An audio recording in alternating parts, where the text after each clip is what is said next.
Hello students, welcome to my channel easy learning accounts.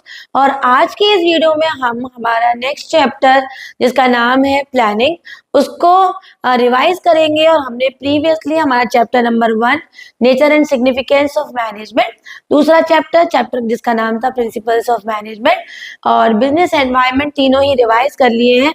और आज हम प्लानिंग पढ़ेंगे। तो सबसे पहले प्लानिंग होता क्या है? तो प्लानिंग होता है where we are and where we want to go. हम कहाँ हैं और हम कहाँ जाना चाहते हैं, इसे हम प्लानिंग कहते हैं। दूसरी बात जो हमें सबसे ज्यादा इसकी याद रखनी है वो है इसकी एक long definition, that is thinking in advance what to do, how to do and for whom to do is known as planning. तो planning is thinking in advance what to do, where to do, how to do and how it is to be done is known as planning. And where we are and where we want to go it is also known as planning. तो planning की definition करने के बाद हमारा next topic जो इस chapter में है वो है बेटा हमारा फीचर्स ऑफ प्लानिंग। तो सबसे पहले हमने मीनिंग किया, मीनिंग के बाद हमने किया फीचर्स ऑफ प्लानिंग। तो प्लानिंग के कौन कौन से फीचर्स होते हैं उनको एक एक करके सारे डिस्कस कर लेते हैं। पहला फीचर होता है कि ये हमारा प्राइमरी फंक्शन होता है। प्राइमरी फंक्शन मतलब एक पहला फंक्शन जिससे हम अपने कोई भी मैनेजमेंट फंक्शन को स्टार्ट करते हैं, प्लान करते हैं और प्लानिंग के साथ ही हमारा फंक्शंस आगे बढ़ते हैं। तो it is a primary function of management. दूसरा ये एक फ्यूचरिस्टिक होता है, हम हमेशा फ्यूचर का ही प्लानिंग करते हैं, तो इट फ्यूचरिस्टिक। तीसरा हम दिमाग से प्लानिंग करते हैं, तो it is a mental exercise, ये एक मेंटल एक्सरसाइज होती है। और एक और इसकी फीचर है और वो है हमारा it focuses on achieving the goal या focus on achieving the objective. ये भी प्लानिंग का एक फीचर होता है। और परवेसिव भी हम इसके फीचर में लिख सकते हैं। कंटिन्यूस प्रोसेस भी इसका एक फीचर है। और एक होता है it involves decision making, so this is also one of the feature of planning। तो प्लानिंग के फीचर को एक बार केवल नाम में आपको दोबारा बताती हूँ।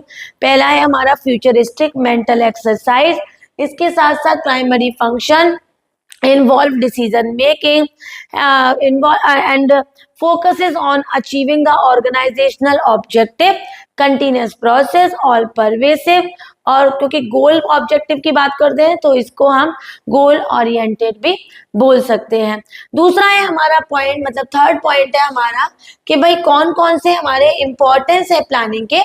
तो प्लानिंग के इंपॉर्टेंस की बात याद रखेंगे तो इंपॉर्टेंस में पहला इंपॉर्टेंस आ जाता है इट प्रोवाइड्स डायरेक्शन। तो प्लानिंग हमें प्रोवाइड करता है डायरेक्शन। दूसरा है इसका reduces the risk of uncertainty, uncertainty ना हो तो प्लानिंग पहले से हो जाती है तो कहीं ना कहीं अनसर्टेनिटी को ये रिड्यूस करता है। तीसरा है reduces the overlapping and wasteful activities, कोई भी काम दो दो तीन तीन बार ना हो जाए और कोई भी काम रह ना जाए करने से, तो ये उसको रिड्यूस करता है। दूसरा फैसिलिटेट डिसीजन मेकिंग, डिसीजन में भी हमें फैसिलिटी प्रोवाइड करता है। Establish standard for controlling, controlling किसको देखकर करोगे? स्टैंडर्ड मतलब डिजायर प्लान को देखकर ही करेंगे, तो ये एक स्टैंडर्ड बताता है हमें कंट्रोलिंग का। तो these are the importance of planning. अब इन दोनों में सबसे इम्पोर्टेंट बात है कि क्या आप नेगेटिव क्वेश्चंस के आंसर दे पा रहे हैं एग्जाम में या नहीं। और नेगेटिव क्वेश्चंस कैसे? जैसे क्वेश्चन पूछेगा 4 ऑप्शन देके कि this which among them is not the importance of planning, which among them is not the feature of planning.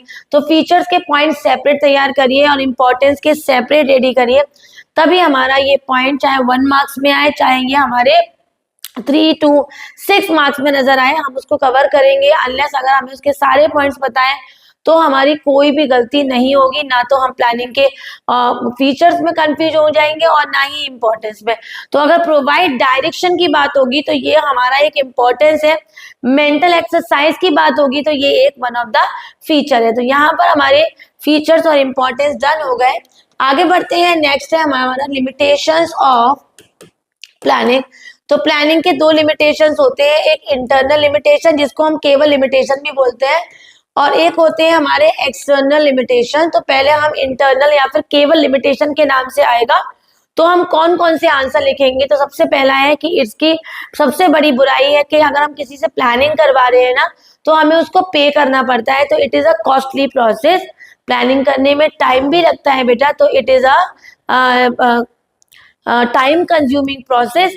दूसरा, इट रिड्यूसेस क्रिएटिविटी। कोई भी चीज अगर हम क्रिएटिविटी नहीं लाना चाहते हैं और प्लानिंग ऑलरेडी कर चुके हैं, तो it reduces the creativity. Leads to rigidity, rigidity को लीड करता है क्योंकि ये रिजिड है, फ्लेक्सिबल बिल्कुल भी नहीं होता। Do not work in dynamic environment, do not guarantee success. तो these are the limitations of planning. इसको एक बार और बुक में रीड कर लेती हूँ ताकि कोई भी पॉइंट हमारा रह ना जाए। तो लीड्स रिजिडिटी, रिजिड होता है बहुत ज्यादा। May not work in dynamic environment, बदलते हुए एनवायरनमेंट में ये वर्क नहीं कर पाती है हमारी प्लानिंग। इट रिड्यूसेस क्रिएटिविटी, हमारी क्रिएटिविटी को रिड्यूस करती है। और इन्वॉल्व्स ह्यूज कॉस्ट, बहुत ही ज्यादा एक्सपेंसिव हो जाता है न्यू प्लान्स करवाना। और टाइम कंज्यूमिंग प्रोसेस, इसमें टाइम भी लगता है। And do not guarantee success, जो हमने प्लान किया है जरूरी नहीं है हमारा प्लान पूरा 100% कंप्लीटली फिट बैठे, कभी कभी हमें प्लानिंग चेंज भी करनी पड़ती है, तो it do not guarantee success. ठीक है, तो दीज आर द लिमिटेशंस। और अगर एग्जाम में एक्सटर्नल लिमिटेशन पूछी जाएगी, तो एक्सटर्नल लिमिटेशंस में change in the taste and preferences and trends of the society, और कंपटीशन, चेंज इन कंपटीशन, और नेचुरल कैलेमिटीज, ये भी एक बहुत बड़ा एक्सटर्नल लिमिटेशन है हमारी प्लानिंग का। और भी बहुत सारे हैं, आप केवल नेचुरल कैलेमिटी तैयार कर लो और कॉम्पिटिशन पॉलिसीज रेडी कर लो, गवर्नमेंट पॉलिसीज रेडी कर लो, और साथ में change in fashion trend and wants of the people, demands of the people, fashion में चेंजेस आना। तो these all are the external limitations of planning. आगे बढ़ते हैं, नेक्स्ट टॉपिक है हमारा फिफ्थ टॉपिक, जिसको हम बोलेंगे what are the different steps of planning. Steps of planning बोलो बच्चों, या फिर प्रोसेस ऑफ प्लानिंग, एक ही बात है। तो प्लानिंग में सबसे बड़ा स्टेप होता है, सबसे इंपॉर्टेंट स्टेप होता है सेटिंग अप द ऑब्जेक्टिव। तो सबसे पहले हम अपने ऑब्जेक्टिव सेट करते हैं कि हमें क्या किस चीज की प्लानिंग करनी है, तो इसे कहते हैं सेटिंग अप द ऑब्जेक्टिव। उसके बाद हम डेवलप करते हैं प्रमाइसेस, डेवलपिंग प्रमाइसेस। इसमें हम अज्यूम करते हैं, बहुत सारे क्रिएट करते हैं एजम्पशंस रिगार्डिंग द फ्यूचर, ऐसा होगा वैसा होगा, नहीं हो पाया तो बहुत सारे एजम्पशंस हमारे दिमाग में आते हैं, उन सबको हम प्रमाइसेस कहते हैं, डेवलपिंग प्रमाइसेस। उसके बाद नेक्स्ट स्टेप होता है लिस्टिंग द ऑल्टरनेटिव। बहुत सारे ऑल्टरनेटिव है, उन्हें हम लिस्ट आउट करते हैं। तो हम कैसे कैसे अपने प्लान को एकम्प्लिश कर पाएंगे, क्या क्या तरीके हैं उसको कंप्लीट करने के, उन सभी को एक लिस्ट बना लेते हैं, मतलब उनको सबको एक बार देखते हैं कि कौन सा ज्यादा अच्छा है, और फिर एक एक ऑल्टरनेटिव को इवैल्यूएट करते हैं कि उसमें क्या खासियत है और क्या उसका नुकसान रहेगा। उसके बाद अकॉर्डिंग टू द इवैल्यूएशन हम सिलेक्ट करते हैं best alternative. Selecting the best alternative, सबसे बेस्ट ऑल्टरनेटिव को हम सिलेक्ट करते हैं। और सिलेक्ट करने के बाद, बेस्ट ऑल्टरनेटिव सिलेक्ट करने के बाद हमारा नेक्स्ट ऑप्शन होता है जिसे हम बोलते हैं इम्प्लीमेंटिंग द प्लान। जैसा हमने जो भी सिलेक्ट किया है अपना ऑल्टरनेटिव, दैट इज उसको इम्प्लीमेंट करेंगे, इम्प्लीमेंटिंग द प्लान। और प्लान को इम्प्लीमेंट करने के बाद हम उसको फॉलो करेंगे। फॉर एग्जाम्पल, अगर मैं इसी से एक एग्जाम्पल फ्रेम करूं कि मान लो मैं चाहती हूँ कि जैसे आज वेडनेसडे है, मैं चाहती हूँ कि सैटरडे को 12 बजे तक मुझे दिल्ली जाना है और दिल्ली जाने की मुझे प्लानिंग करनी है। तो मेरा ऑब्जेक्टिव क्या है, दिल्ली पहुंचना 12 बजे तक सैटरडे को। और उसके अकॉर्डिंग मैंने बहुत सारे एजम्पशन दिमाग में आने लगे, पता नहीं मैं पहुंच पाऊंगी दिल्ली या नहीं, या कुछ प्रॉब्लम तो नहीं होगी, और टाइम पर पहुंच के मीटिंग वगैरह या जो भी मेरा काम है वो प्रॉपर हो पाएगा नहीं। तो बहुत सारे एजम्पशंस मेरे दिमाग में आ रहे हैं, तो वो हमारा सेकेंड स्टेप है प्लानिंग का।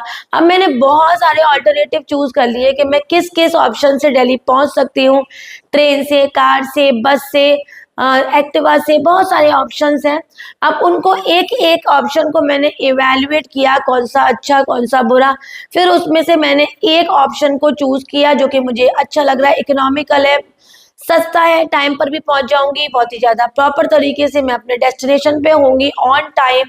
तो मैंने वो ऑल्टरनेटिव सिलेक्ट कर लिया जिसको बोलेंगे सिलेक्टिंग द बेस्ट ऑल्टरनेटिव। उसके अकॉर्डिंग मैंने अपने प्लान को इम्प्लीमेंट किया और वन बाय वन उसी को ही फॉलो किया। इसको बोलते हैं प्लानिंग के प्रोसेस। आगे बढ़ते हैं। प्लानिंग के प्रोसेस के बाद हमारा नेक्स्ट स्टेप है टाइप्स ऑफ प्लान। तो टाइप्स ऑफ प्लान है हमारा नेक्स्ट स्टेप है हमारा टाइप्स ऑफ प्लान। तो प्लान क्या होता है बच्चों? प्लान एक डॉक्यूमेंट होता है जिसमें हम आउटलाइन करते हैं वो सारे टारगेट्स जो हमें अकम्प्लिश करने हैं अपने गोल को अचीव करने के लिए। उस डॉक्यूमेंट को हम कहते हैं प्लान। और प्लान दो तरीके के होते हैं, एक होता है सिंगल यूज प्लान और एक होता है हमारा स्टैंडिंग प्लान। और अगर हम दोनों के बारे में बात करें तो कुछ ऐसे प्लान्स भी होते हैं बच्चों जो ना तो स्टैंडिंग कैटेगरी में आते, neither standing not single use, दोनों में ही नहीं आते। तो इनको डिवाइड कर लेते हैं। सिंगल यूज में हमारे दो तरीके के प्लान होते हैं, एक होता है बजट और एक होता है प्रोग्राम। अगर हमारे यहाँ डिफाइन मतलब बजट की बात की जाए तो हमारी कंट्री में बजट एक ही बार बनता है और वो पूरी साल फॉलो होता है। नेक्स्ट ईयर भी दूसरा बजट बनता है, तो बजट कभी भी सेम टू सेम को हम दोबारा फॉलो नहीं करते। तो it is a single use plan, use only once in a while, only once used plan. The plan which is used only once in a while, never be repeated, is known as single use plan. और उल्टा कर दो, the plan which is reused again and again, they are reusable, such type of plan is known as standing plan. तो single use के दो plan है, जैसे budget है, प्रोग्राम है। प्रोग्राम भी बच्चों यही होता है, अगर हमने कोई प्रोग्राम किया तो वो प्रोग्राम सेम वैसा रिपीट नहीं होगा, तो उसे हम क्या बोलेंगे? One of the part of single use plan. दूसरा होता है हमारा स्टैंडिंग प्लान। तो स्टैंडिंग प्लान चार तरीके के होते हैं। पहला होता है पॉलिसीज, एक और होता है रूल, और देन होता है हमारा मेथड, देन प्रोसीजर। तो पॉलिसी, अगर हम शॉर्ट टर्म के लिए कुछ स्ट्रेटेजी बना रहे हैं, शॉर्ट टर्म के लिए कुछ कॉन्सेप्ट फॉलो कर रहे हैं अपने ऑर्गेनाइजेशन में, तो उसको पॉलिसी बोलेंगे। अगर हम रूल की बात करें तो वो ऐसा प्लान जिसको फॉलो ना करें तो स्ट्रिक्ट एक्शन लिए जाते हैं। यूज करना बहुत ही स्ट्रिक्टली होता है और इस पर ना रूल फॉलो करो तो हमें पनिशेबल या फिर पेनल्टी चार्ज होती है। नेक्स्ट है method, the best way of doing the work. हम किस मेथड से, किस वे से अपने काम को कर रहे हैं उसे मेथड बोलते हैं। और प्रोसीजर, किस सीक्वेंस और किस स्टेप्स को फॉलो कर रहे हैं अपने कोई भी काम को पूरा करने के लिए, उसे प्रोसीजर कहते हैं। तो वो दो कौन से प्लान होते हैं जो ना ही सिंगल यूज में आते हैं नॉर स्टैंडिंग? उसमें एक होता है ऑब्जेक्टिव। ऑब्जेक्टिव हमारा जो प्लान होता है वो कहीं ना कहीं, अगर केस स्टडी की बात करें तो परसेंटेज सेल और प्रॉफिट नजर आएगा, तो उसका आंसर ऑब्जेक्टिव होगा।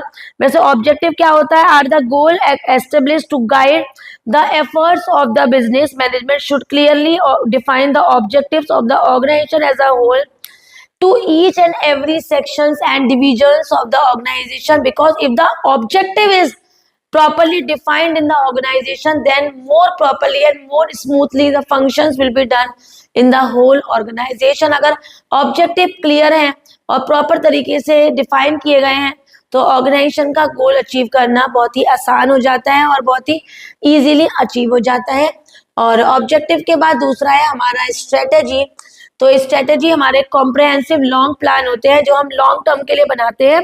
बुक से अगर डिफाइन करें तो strategy refer to those plan which are prepared by the organization for various situations in order to cope up with the threats, with the opportunities, to meet the opportunities और weaknesses and these all the things which we are analyzing, SWOT analysis जिसे हम कहते हैं, जहाँ पर हम अपनी strength, weakness, opportunities और थ्रेट्स को हम आइडेंटिफाई करते हैं।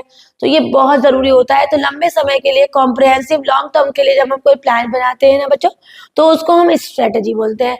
तो इस टॉपिक में मैं आपको सजेस्ट करूंगी at least three differences, three line सबके लिए तैयार कर लीजिए। थ्री लाइन्स, एक लाइन तो यही हो गई जो हमने अभी मार्क करा, तो इनकी कौन सा टाइप का प्लान है, तो एक ये हो जाएगा इसका डिफरेंस, और एक हो जाएगा इनकी डेफिनेशंस जो आप याद करेंगे। तो 2 से 3 इनके बारे में चीजें तैयार कर लीजिए ताकि अगर ये डिफरेंस बिटवीन 3 मार्क्स में भी आ जाए तो हम इजीली 3 डिफरेंस लिख दें, और अगर ये 6 मार्क्स में नजर आ जाता है तो आप प्लान से स्टार्ट करना, फिर प्लान का चार्ट बताना कि कौन कौन से पार्ट्स हैं, काइंड्स हैं प्लान्स के, और फिर जो पर्टिकुलर प्लान पूछा है वो बता देना। तो यहाँ पर हमारा प्लानिंग चैप्टर भी फिनिश हो गया। हमने जो हेडिंग्स इसमें पढ़ी थी वो थे हमारा प्लानिंग क्या है, प्लानिंग के फीचर्स क्या है, इंपॉर्टेंस क्या है प्लानिंग के लिमिटेशंस दोनों तरीके के पढ़े, इंटरनल और एक्सटर्नल प्रोसेस पढ़ा, और टाइप्स ऑफ प्लान। यहाँ पर चैप्टर फिनिश है, लेकिन बच्चों इसमें 2 टॉपिक बहुत बहुत अच्छे से कर लो। जैसे कि मैंने हर चैप्टर के 2 टॉपिक बताए हैं हमेशा एंड में, कि सारा चैप्टर अगर आप पे बहुत नहीं हो पाता है और आप बहुत ज्यादा नहीं याद कर पा रहे हैं तो कोई बात नहीं, आप बस 2 टॉपिक तैयार कर लीजिए। एक तो टाइप्स ऑफ प्लान रेडी करिए और एक लिमिटेशंस ऑफ प्लान। तो इनमें से क्वेश्चंस आने के प्रॉपर चांसेस रहते हैं हर बार, और बहुत अच्छे से कवर भी बच्चे कर पाते हैं चैप्टर। और कल हम नेक्स्ट चैप्टर कराएंगे। इसका जो नेक्स्ट चैप्टर है वो है ऑर्गेनाइजिंग। तो हम ऑर्गेनाइजिंग पर फोकस करेंगे, क्योंकि हमारा टारगेट क्या चल रहा है, 1 डे 1 चैप्टर, हर दिन एक चैप्टर खत्म करना है। और ये काम हम 20 तक करेंगे, 21 को ऑल ओवर, कि नहीं 20 को ही शायद मैं आपको 10 क्वेश्चंस बताऊंगी जो आप केवल अगर करते हैं ऑल ओवर कोर्स से बच्चों तो 40 प्लस तो शायद आपके जरूर आ जाएंगे। तो तब तक आपको मेरा एक काम जरूर करना है, वीडियो को अगर सब्सक्राइब नहीं किया है तो चैनल को सब्सक्राइब करो, वीडियो को बहुत सारा शेयर करें और लाइक भी करें वीडियो को। Bye bye.